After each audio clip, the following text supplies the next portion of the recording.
this is a great thing about training, right? Training is not something you did, it's something you do, right? And the big part of doing training, like really in there, is consistency. So it's actually, see, instead of doing 2 hours on a Monday, it's better to do half an hour every day. As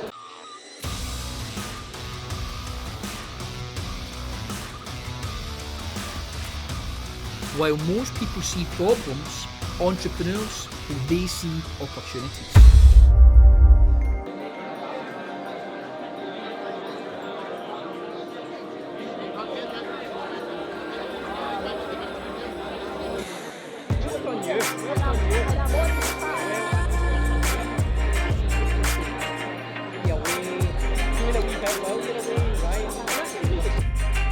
So here we are at the 3rd Glasgow Masterclass with Andy Bounds. You say, were you happy?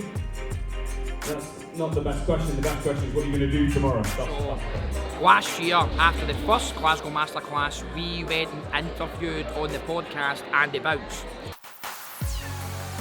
And I'm about to do a podcast with Andy Bounds. We've all seen boring sales brochures, we've all seen boring stuff, and it's suddenly done me. People just don't know how to be interesting. Talked about a whole load of stuff, but this is some of his new material. Basically, how to become a top dog in business and how to associate and network and do business with other top dogs in business. So we've just finished the first part of it. It's been great, it's invaluable for business owners, so that's what we're learning. And the 3rd Glasgow Masterclass so far has been first class. You've got a lot of little nuggets that you learn, and you need to then quickly reflect on them. So the next day, get right back into it so that you can actually learn from it and start implementing these things into your day, into your diary, into your business. Because if you don't and you leave it too long, you'll forget about it. But whoever's fault it is, it works or it doesn't if you do stuff. That's how you measure success with this. So very often on days like this, someone does a happy sheet saying, were you happy? That's not the best question. The best question is, what are you going to do tomorrow? That's the best question. I hope you're happy, but what are you going to do tomorrow? It's the same with anything. So if you do a proposal, what do you want people to do when they've read your proposal? Yeah, accept it. So therefore, there has to be a heading in your proposal which is called confirming acceptance. There has to be something in there which says this is how you accept it. So those of you who came to the masterclass last time, I did mention that then, but I make no apology for making it again, because people often forget to do it anyway.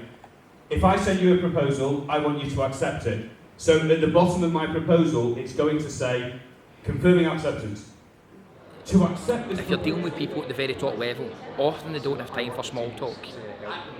So what you want to remember that, and subsequently tailor your communication with them accordingly. So if it's an email, or even if it's a letter, or if it's, you're going to speak to them, is remember that the introduction always has to be engaging. You have to very quickly set out what the sort of purpose in the meeting or the communication actually is.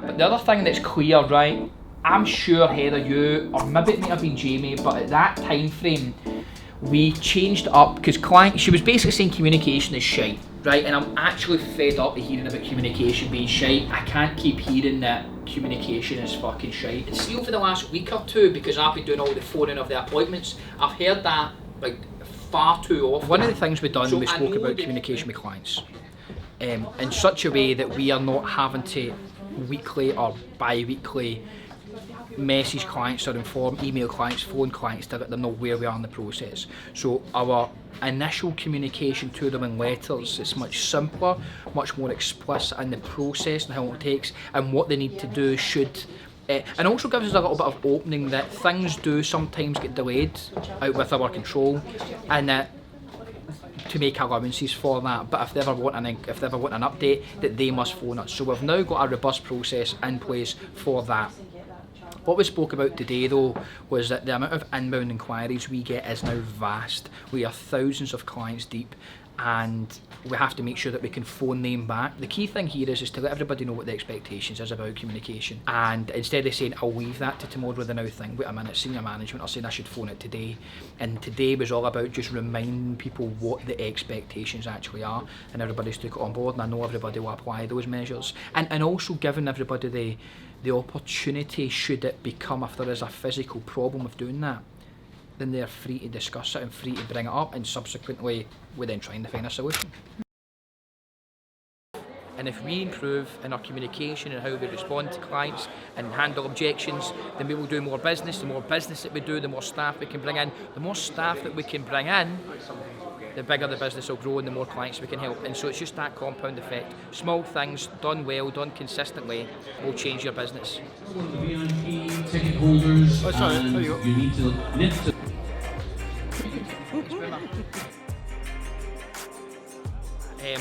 this whole thing I do in reflection, it's been clear that some of the other staff really like it. So trying to come up with a way within team meetings on a daily basis that we're consistently doing things, we're reflecting on the good.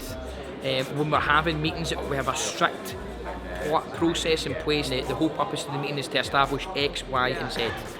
And that's it. This is a great thing about training, right? Training is not something you did, it's something you do, right? And the big part of doing training, like really in there, is consistency. So it's actually, see, instead of doing 2 hours on a Monday, it's better to do half an hour every day. Because it'll sink in better.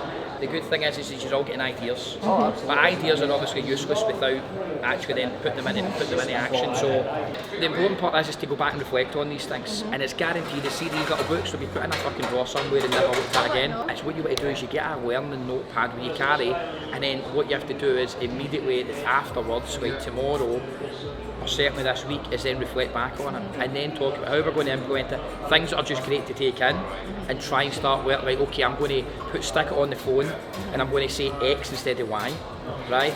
Or the email, change your signature. So some of these things are things that we'll talk about, and we can obviously lots of small things that you actually do that then have a huge, because of compound effect, a huge effect. So that's what I'm going to say. These little things that I'm learning, as long as we can reflect on them, implement them, train on them to make sure they stick in and become a habit, then it's without no questions about it that we will improve.